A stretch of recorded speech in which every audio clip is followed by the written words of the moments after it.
दोस्तों हमारा 6 नवंबर को कक्षा 11वीं का अंग्रेजी विषय का अर्धवार्षिक परीक्षा का पेपर होने वाला है। इसलिए दोस्तों मैंने आपको पहले ही top 50 plus important question answer बता दिए हैं। इसके साथ ही आपको इंपॉर्टेंट पोस्टर, सेकंड वीडियो मैंने आपको important poster, advertisement, notice, letter, paragraph writing, ये सब टॉपिक कवर करा दिए हैं। दोस्तों आप लोग लगातार कमेंट कर रहे थे ग्रामर टॉपिक बता दीजिए, तो आपको पता है कि क्वेश्चन नंबर 6 और क्वेश्चन नंबर 7 में ओके आपके फिल इन द ब्लैंक्स आते हैं 5 नंबर के, 5 नंबर की आपके डू डायरेक्टेड आती है, यानी 10 नंबर की टोटल आपकी ग्रामर रहने वाली है आपके पेपर में। अगर ये आपको 10 नंबर फिक्स करने हैं तो आपको कुछ टॉपिक क्लियर होने चाहिए। अब ग्रामर के टॉपिक है तो ग्रामर देखिए, आप जानते हैं कि एक दिन का टॉपिक नहीं है, 1 घंटे का टॉपिक नहीं है। ओके, इसे क्या है, लगातार पढ़ना पड़ता है, प्रैक्टिस करनी पड़ती है, तब ग्रामर के टॉपिक बनते हैं। फिर भी दोस्तों इस वीडियो में मैं आपको जो आपके फिल इन द ब्लैंक्स है, डू एट डायरेक्टेड है, उनको जो आपके हमेशा रिपीट होते हैं उनको मैं बताने वाला हूं। और ऐसा नहीं कि आप केवल आपको बताने वाला हूं कि आपको समझा दूंगा, और ट्रिक है मेरे पास जो छोटी छोटी ट्रिक है उनको मैं आपको बता दूंगा। अगर आप पूरा कंप्लीट वीडियो देख लेते हैं तो 10 में 10 नहीं तो कम से कम 8 नंबर आप आसानी से आप क्या है फिक्स कर लेंगे, क्योंकि मैं आपको हर टॉपिक की ट्रिक बता दूंगा जिससे आप क्या है तत्काल उस टॉपिक को सीख सकें। तो चलिए देख लेते हैं। ओके, हमें बहुत सारे फिल इन द ब्लैंक्स लाए तो एक हम क्या है प्रैक्टिस करेंगे और मैं आपको क्या है सबकी ट्रिक बताते जाऊंगा। ओके, इसी बार से फिर हम क्या है डू एट डायरेक्टेड भी देखेंगे। अब दोस्तों हम देख लेते हैं fill in the blanks, important fill in the blanks बताने वाला हूं जो अक्सर आपके रिपीट होते हैं।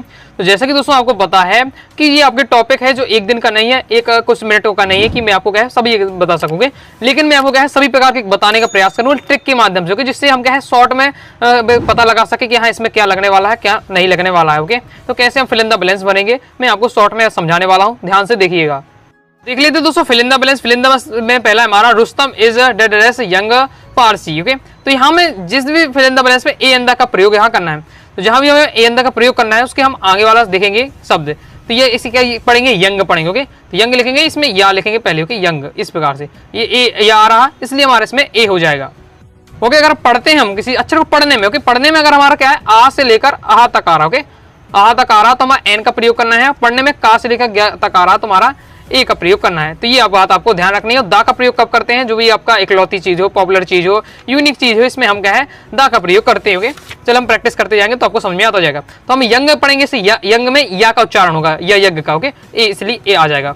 नेक्स्ट है आपका साइक्लोन इज, तो अब यहाँ आपका है आइसलैंड, इसे आइसलैंड पढ़ेंगे, आ का उच्चारण होगा, आ का उच्चारण होगा, इसलिए ए एन इसका राइट आंसर हो जाएगा। आई होप आप समझ रहे होंगे।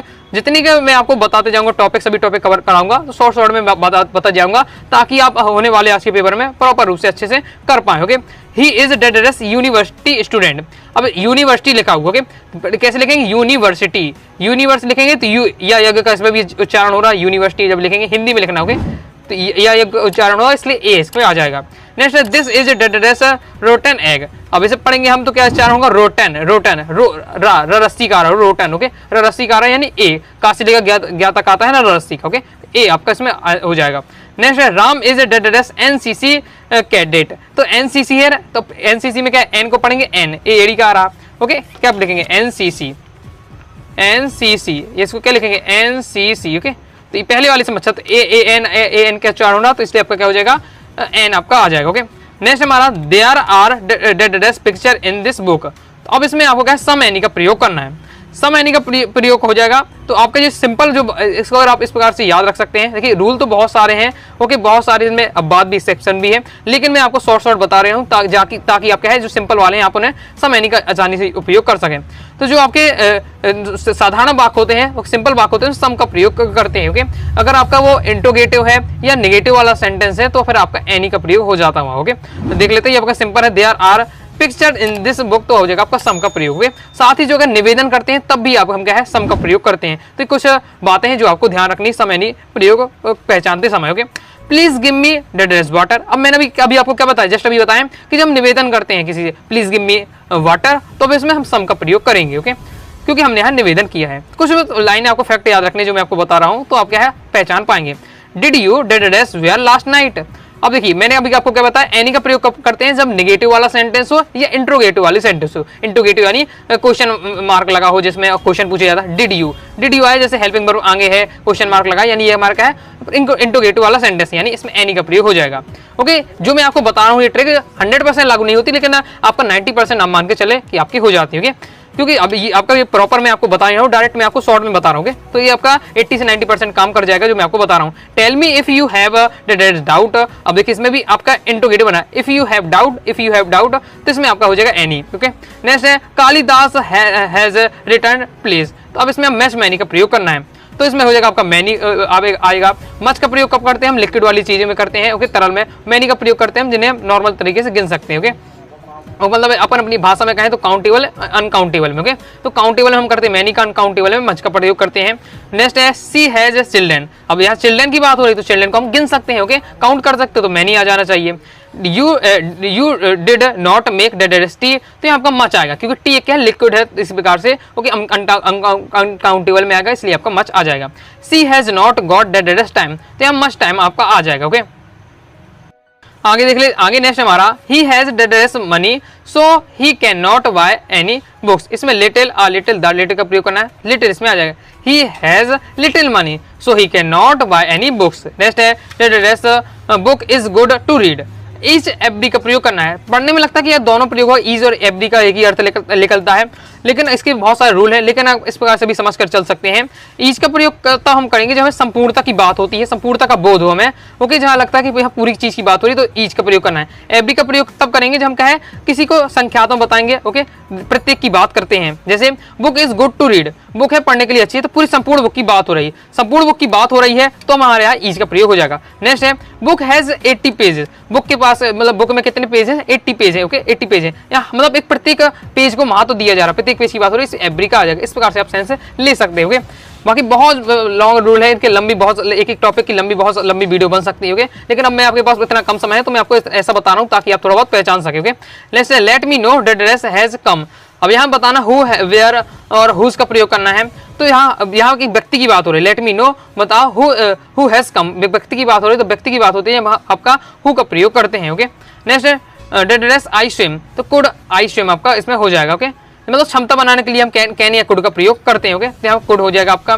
नेक्स्ट है that dress God bless you, तो आपका मे गॉड ब्लेस यू हो जाएगा, ओके। नेक्स्ट है हमारा it that dress rain tonight, तो आपका माइट आएगा। देखिए आपका यहाँ आपका माइट आ जाएगा क्योंकि यहाँ आपके शायद की सेंस में आ रहा है। नेक्स्ट है सी डेयर्स नॉट टू इट, यहाँ डेयर का साहस के लिए हम क्या है डेयर्स का यूज करते हैं। Would you give me books, तो मैंने क्या बताया आपका क्या आ जा रहा है कि आप मुझे क्या बुक्स दे सकते हैं, तो यहाँ निवेदन की बात हो रही है तो सम का प्रयोग हो जाएगा। They prefer milk to tea, तो यहाँ मिल्क टू आपका आ जाएगा, ओके। नेक्स्ट हमारा C is MBBS from Delhi university. अब इसे हमें ए एन का प्रयोग करना है, पढ़ेंगे तो एम का उच्चारण होगा, AAD से होगा, AAD यानी आपका एन का प्रयोग हो जाएगा, क्योंकि मैंने क्या बताया आ से लेकर आ तक अगर आते हैं तो एन आएगा, का से लेकर ज्ञा तक आता उच्चारण में तो आपका आ आता है, ओके। तो इसमें आपका एन हो जाएगा। यू डेस स्टॉप स्मोकिंग, तो आपका इसमें मस्ट आ जाएगा, जिसमें हमें करना ही चाहिए, ओके, जिसमें बिल्कुल मैं जो काम है वो हमें करना ही चाहिए, उसमें हमारा मस्ट का प्रयोग करना है, करते हैं, okay. You must stop smoking, आपको क्या धूम्रपान बिल्कुल बंद करना ही चाहिए, ओके, इस प्रकार से।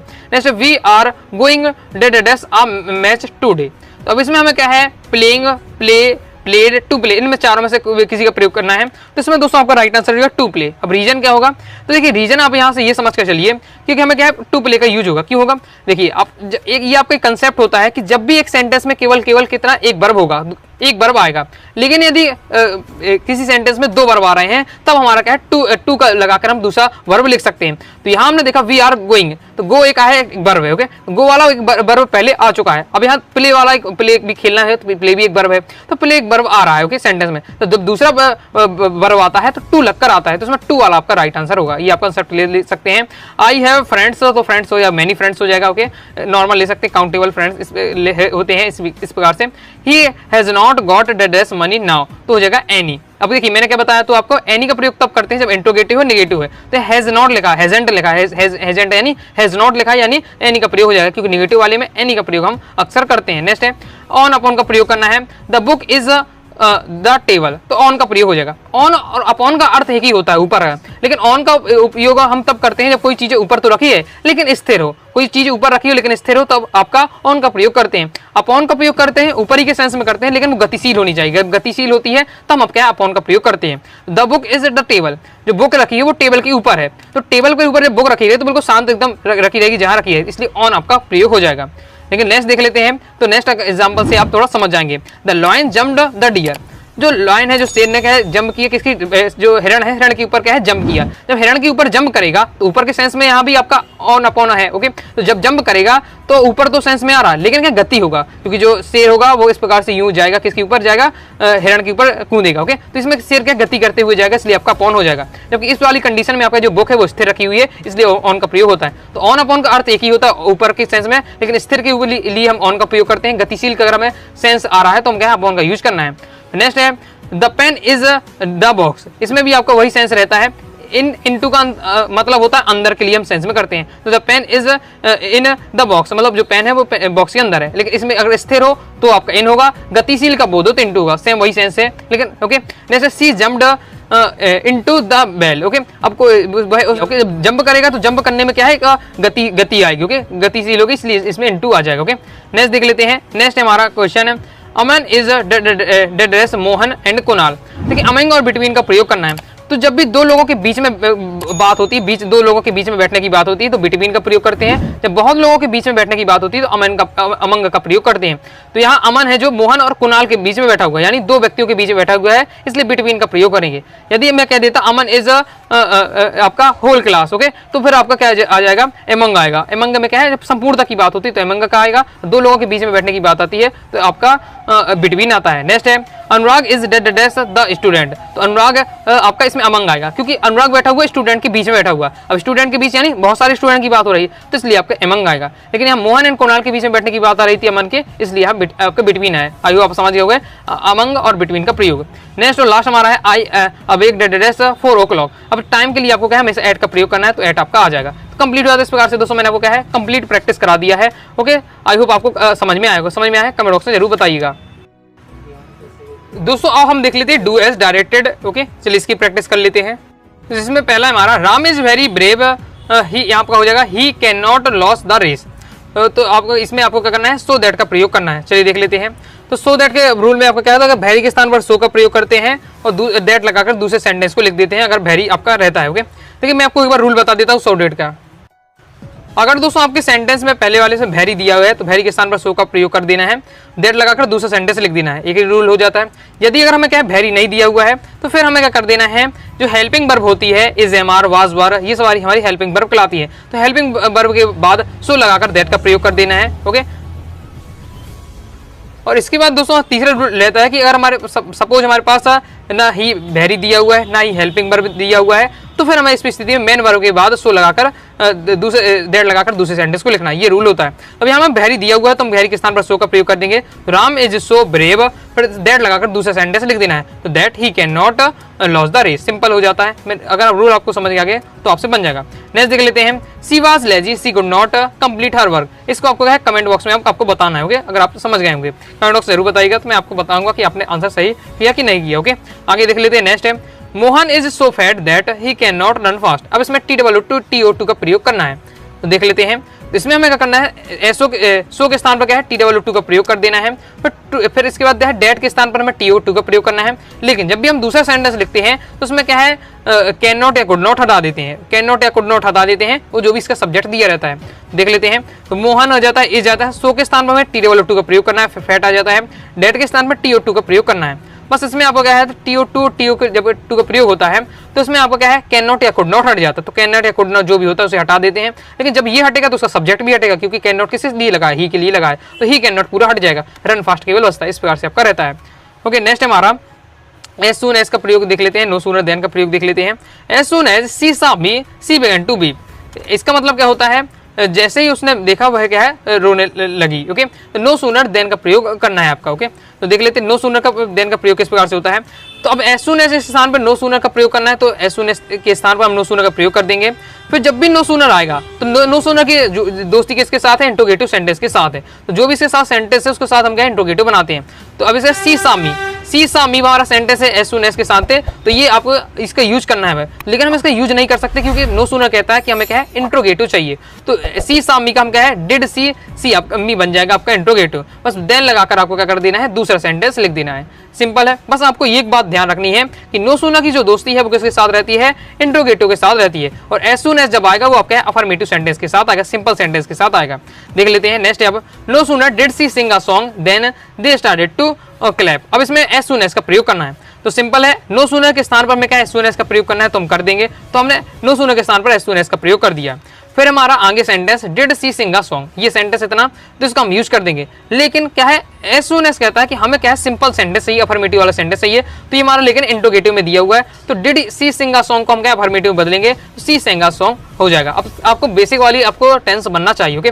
बस आपका फिर आपको क्या कॉमा लगा देंगे, देन को आपको हटा देना है, क्योंकि एज सून एज के स्थान पर इसके साथ देन होता ही नहीं है, तो यहाँ कॉमा लगाकर आप क्या है दूसरा सेंटेंस आपको पूरा कॉपी पेस्ट कर देना है। आगे नेक्स्ट देख लेते हैं, he bought a car he went to market, as soon as का प्रयोग करना है, ओके। जिस स्थिति में अगर आपके पास नहीं आपका नो सूनर दिया हुआ है फिर भी आपका आ जाता है, तो एज सून एज का प्रयोग कर देंगे।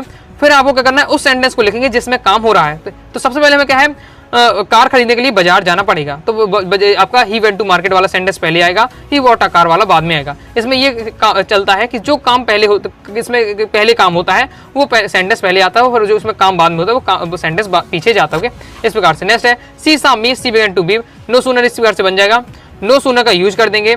फिर हो जाएगा डिड सी, अब इसमें नो सूनर किसके साथ आएगा, इंट्रोगेटिव सेंटेंस के साथ आएगा, तो डिड सी भी हो जाएगा, फिर देन लगाकर तो दूसरा सेंटेंस आपको लिख देना है, okay. If you do not speak English you will lag behind from other, okay. इसमें आपको क्या है अनलेस का प्रयोग करना है, तो इफ के स्थान पर हम क्या है अनलेस का प्रयोग कर देंगे। जब अनलेस का प्रयोग करेंगे तो इसका मतलब होता है, इफ का मतलब यदि, अनलेस का मतलब यदि नहीं, तो इसमें नहीं वाला सेंटेंस नॉट वाला पहले ही से जुड़ा हुआ है इसके अंदर, तो यहाँ से हम क्या है नॉट गायब कर देंगे, फिर हमारा पूरा कंप्लीट बन जाएगा। तो इस प्रकार से हो जाएगा, अनलेस हमने यूज कर दिया और यू स्पीक इंग्लिश, ओके। यहाँ से आपको नॉट वाला हटा देना है क्योंकि इसमें नॉट ऑलरेडी लगा रहता है अनलेस में, ओके। फिर आपका एजिटेस आ जाता है। नेक्स्ट है unless you call me I will not attend the party, इसमें इफ का प्रयोग करना है, तो अनलेस के स्थान पर हम इफ का प्रयोग कर देंगे। फिर यू कॉल मी, अब जो इसमें दूसरे वाले सेंटेंस में नॉट लगा है तो हम क्या है हटा देंगे, ओके, क्योंकि अर्थ हमारा तभी बन पाएगा, ओके। इसका पहले इसमें नहीं वाला इसमें भी था, नहीं वाला इसमें भी था, लेकिन इसमें अब जब नहीं वाला हटा दिया हमने, इफ के अनलेस के स्थान पर इफ कर दिया, अब इसमें नहीं है तो इसमें भी नहीं होना चाहिए, इस प्रकार से जब इसका अर्थ आएगा। Unless you call me I will not attend the party, यदि आप मुझे नहीं बुलाएंगे तो मैं पार्टी अटेंड नहीं करूंगा। If you call me I will attend the party, यदि आप मुझे बुलाएंगे तो मैं पार्टी अटेंड करूंगा। अर्थ दोनों का एक ही, कहने का तरीका एक ही होता है, अर्थ एक ही होता है, ओके, इस प्रकार से। नेक्स्ट टाइम है हु का प्रयोग सीख लेना है, the why comes every day is my cousin, who का प्रयोग करना है, ओके। किस प्रकार से इसमें करना है, या फिर यही लिख के आ सकता है, हु की जगह आपका आ जाता है रिलेटिव क्लॉज बनाइए। रिलेटिव क्लॉज किस प्रकार से बनेगा, आपको जिस भी व्यक्ति की बात होती है उसको रखना है, द वाई की बात हो रही वो रखेंगे, फिर द वाई के साथ अगर हम क्या है व्यक्ति है तो हु लगा देंगे, और कोई वस्तु है तो हुज लगाएंगे, क्योंकि तो यहाँ व्यक्ति है तो हु का प्रयोग कर देंगे। इसके बाद दोस्तों हमें लगना है उसकी बात का लिखना है, कम्स एवरीडे लिख देंगे। फिर दूसरे सेंटेंस में जो बसता है उसके लिखेंगे, लेकिन हमें क्या है जो सब्जेक्ट उसका हटा देना है, सब्जेक्ट हटेगा तो हेल्पिंग वर्ब भी हट जाएगी, तो माई कजन बस बसता है तो माई कजन आ जाएगा, इज माई कजन, ओके। तो ही आपके इसमें सब्जेक्ट बस हटा देना पड़ता है, तो इज माई कजन आपका आ जाएगा, तो the why who comes every day is my cousin, okay. इस प्रकार से नेक्स्ट आपको कमेंट बॉक्स में बताना है, he is very intelligent the why is wearing a red shirt, इसका आपको क्या है आंसर कमेंट बॉक्स बताना है। सेम इसी प्रकार से इसमें हु का प्रयोग करना है या रिलेटिव क्लॉज इसका बनाना है। I write a poem change voice करना है, तो इसको वॉइस किस प्रकार से करना है, तो इसकी ट्रिक मेरी क्या है कि पीछे का आगे, पीछे वाला क्या है पोयम है, आप पोयम है तो आप पोयम आ जाएगा। नीचे की सहायक क्रिया, नीचे की सहायता यानी ये आपका प्रेजेंट इंडेफिनिट टेंस है, तो आपका हो जाएगा ये आपका प्रेजेंट कॉन्टिन्यूअस का, प्रेजेंट कॉन्टिन्यूअस की सहायक क्रिया क्या होती है, इज एमआर होती है, आप पोयम के साथ इज लग जाएगा। फिर आपको करना है, आपको वर्ब लिखना है, लेकिन वर्ब का हमेशा वॉइस में थर्ड फॉर्म लगता है, ओके, मतलब जब आप पैसिव वॉइस में चेंज करते हैं, ओके, तो आपका हो जाएगा राइट का हो जाएगा return.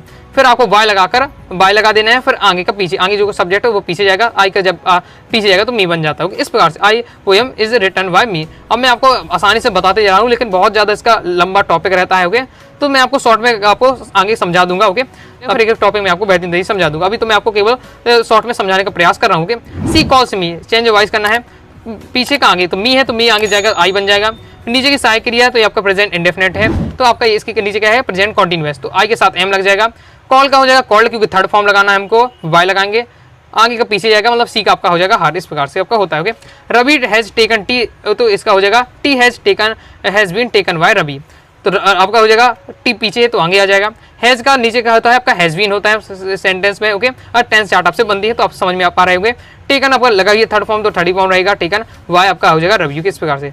C does not take T, इसका आपको वॉइस कन्वर्ट करना है, कमेंट बॉक्स में आप बताइए, ओके। नेक्स्ट है ही डिड इट, चेंज करना है, तो इसका क्या हो जाएगा, अभी इसमें आपका क्या है पास्ट इंडेफिनिट का सेंटेंस है, डिड आपके यहाँ सहायक क्रिया नहीं है, एक मेन वर्ब के रूप में यूज हो रहा है, तो he did not do it आपका हो जाएगा, ओके। ही डिड नॉट, अभी डिड यहाँ हेल्पिंग वर्ब है, जबकि डू इसका डिड का क्या बन गया, डू बन गया आपका, ओके, इस प्रकार से। आगे देख लेते हैं। अब इसको आपको जमाना के लिए रहता है, तो हर पेन पुट इंक सम, इस प्रकार से कुछ दिया हुआ, उसको जमाना का मीनिंगफुल सेंटेंस है, सी पुट सम इंक इन हर पेन, इस प्रकार से आपको बनेगा। बाकी दोस्तों आपकी ये और प्रैक्टिस के लिए दिए, तो इनको भी अच्छे से आपको तैयार कर लेना है। ओके, इनको भी अच्छे से देख लीजिएगा। आगे आपका एक और दिया हुआ है, तो इसको भी आपको देख लेना है। इसमें आपको हाउ मच का प्रयोग करना है, तो हाउ मच में प्रयोग में क्या करता है, the servant gave you all the milk. Okay, तो हाउ मच का प्रयोग कर देना है। फिर जिस पदार्थ की बात होती है, मिल्क की बात होती है, तो मिल्क को रखते हैं। फिर जो भी आपको बचता है sentence the servant gave you, इसको आपको क्या करना है, आपको इंट्रोगेटिव बना देना पड़ता है। तो द सर्वेंट गेव यू का आपको बन जाएगा did the servant give you. Okay, फिर क्वेश्चन मार्क लगा देना पड़ता है, ये आपका रहता है। ओके, इस प्रकार से कंप्लीट हो जाता है। आगे है नेक्स्ट हमारा you must work you want get job. इसमें और का प्रयोग करना है, सिंपल है, दोनों को सेंटेंस को लिख के और बीच में हम इसमें सेट कर देंगे। इस प्रकार से दोस्तों मैंने आपको क्या है, आपके डू एज डायरेक्ट भी प्रैक्टिस करा दी है। इस प्रकार से दोस्तों हमने डू एज डायरेक्ट आपके फिल इन द ब्लैंक्स बता दी है, अच्छे से तैयार कर लीजिएगा। वीडियो पसंद है वीडियो लाइक करके सब्सक्राइब कर दीजिएगा, साथ ही टेलीग्राम चैनल और व्हाट्सएप चैनल को ज्वाइन कर लीजिएगा। मिलते हैं नेक्स्ट वीडियो में, तब तक के लिए बाय बाय।